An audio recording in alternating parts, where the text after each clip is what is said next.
E aí galera, tudo bem? Estamos aí de volta no nosso curso online aqui na Savoir e voltamos aqui a falar de grafite, falar de arte.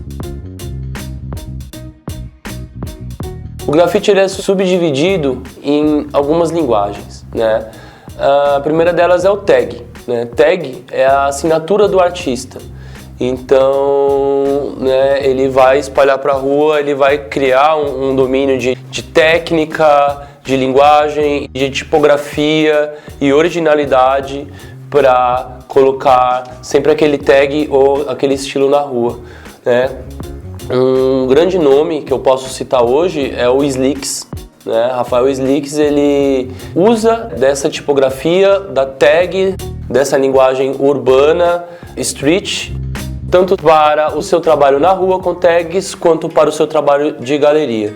Ele expõe no mundo inteiro, é um artista super reconhecido e ele não faz uma diferenciação, né, muito grande do que ele faz na rua, do que ele faz nas telas. Ele sempre faz tags.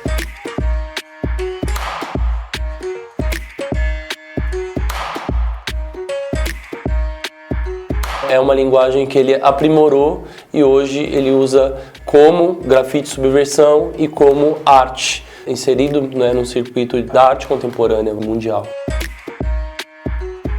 Outra linguagem é o bomb ou throw-up. Ele é chamado assim porque é um vômito, ele é feito rápido, né? Então eu geralmente uso no máximo duas cores, uma cor de preenchimento e uma cor de contorno. É feito em 5 minutos, ele é feito rápido, geralmente o nome do grafiteiro ou da turma, né, é colocado ali. Muitas vezes é usado cromo e preto, né, umas cores mais básicas, branco e preto. Ele pode ser colorido também, mas ele não tem muitas cores, né? Então são aquelas letras com formas mais recheadas. A gente pode inserir dentro dessa linguagem a pichação também, né, que ela é feita de forma mais simples.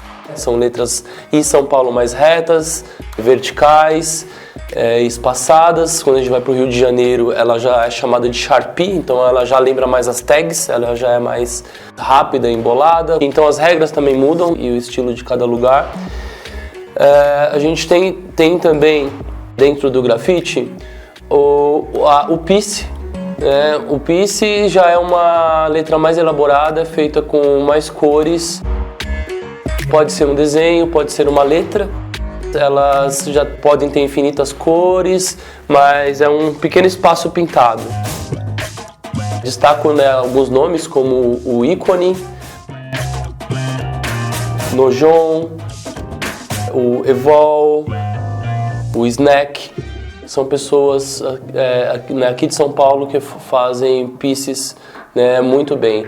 Né? De fora eu destaco a Antisa, do Chile, né, que é muito boa.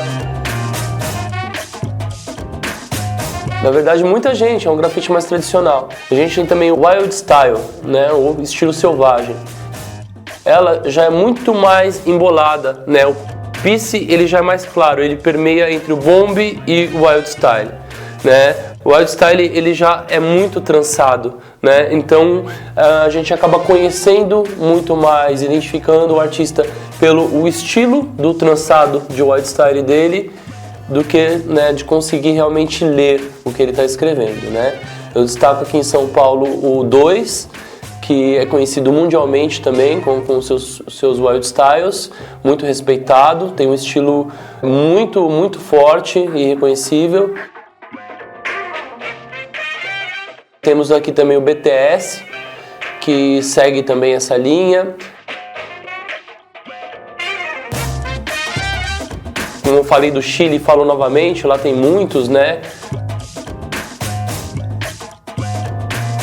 Temos a linha figurativa, que eu faço parte, né? Sempre pintei muito figurativo na rua, né? Que são os personagens. Então o grafiteiro ele vai criar esse personagem e vai ser a identidade dele na rua. Ele vai espalhar isso, né, através de uma gama de cores ou através de um traço significativo, né, ou um personagem. Às vezes tem até nomes personagens, né, como o Meu Nikimba,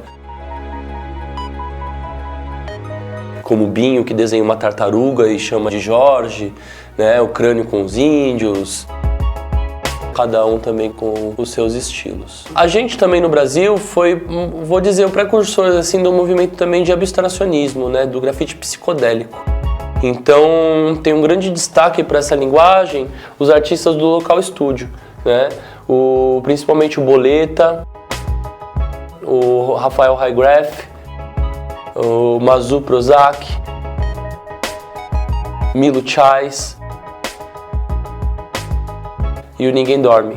É um grafite da Zona Oeste, né? Então cada ponto também da cidade tem a sua linguagem também, né? Então o grafite, né, ele é subdividido em várias dessas linguagens, então que pode ser feita dentro dessa qualificação de pintar na rua, subversão. Ninguém está ganhando dinheiro, tá todo mundo ali pintando para transformar, né, o ambiente urbano. Essa é a ideia principal do grafite, né? É um estilo de vida.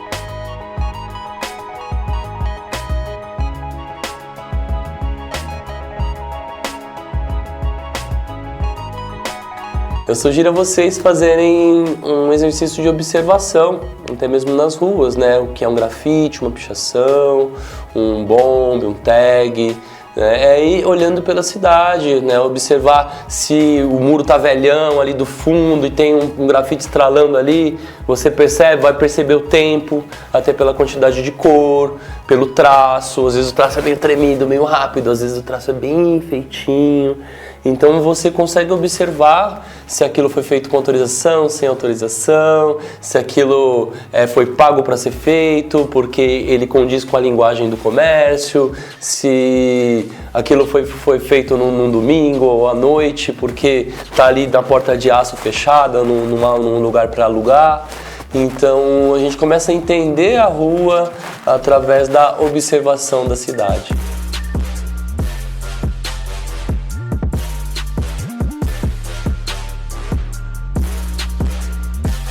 A gente pode falar que aquele grafite ficou testa, né? Testa porque a pessoa que olhar vai bater a testa ali no muro, não tem como não ver.